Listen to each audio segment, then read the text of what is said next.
Today, we transmit the report of the work of three committees, the Intelligence Committee, the Oversight Committee, as well as the Foreign Affairs Committee, into the President's misconduct with respect to Ukraine. As President Zelensky goes into negotiations with Vladimir Putin, the fact that the United States is providing substantial military assistance approved on a bipartisan basis by Congress is enormously important.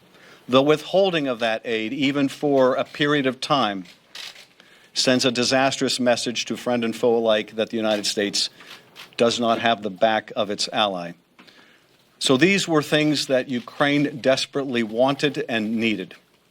At the same time, there was something President Trump desperately wanted and believed that he needed, and that was an investigation that would damage the rival that he feared apparently the most, Joe Biden, as well as an investigation into a debunked conspiracy theory that it was Ukraine, not Russia, that interfered in our last election. Now, that conspiracy theory, which is often summarized or characterized by the term CrowdStrike, that conspiracy theory is a Russian narrative.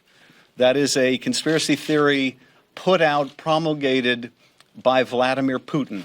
So that's what the president wanted, these two sham investigations, one into Joe Biden, also debunked and discredited, that sham investigative theory, but also into this idea that Ukraine interfered in our election, not Russia. First of all, this is not about Ukraine. This is about our democracy. This is about our national security. This is about whether the American people have a right to expect that the President of the United States is going to act in their interests, with their security in mind, and not for some illicit personal or political reason.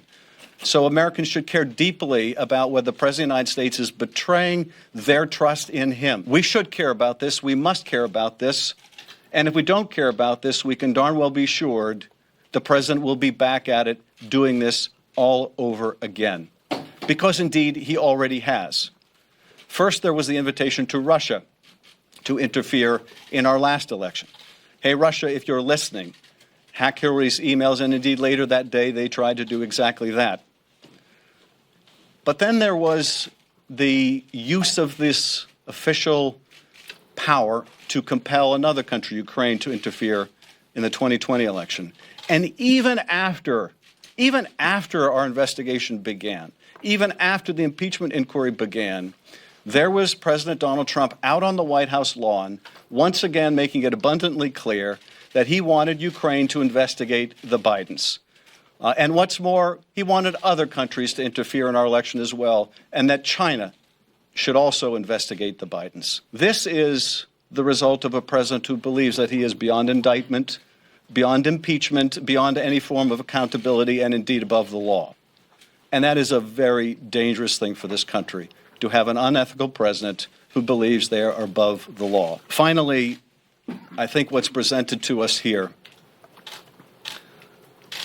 is really so aptly summed up in what the president's own chief of staff had to say when he informed the country that, yes, indeed, they had withheld military aid to get this political investigation.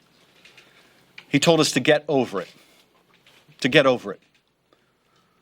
That is what the president does. We should just get over it. This is essentially what he was saying, that we need to just get used to the idea of a corrupt president and get over it.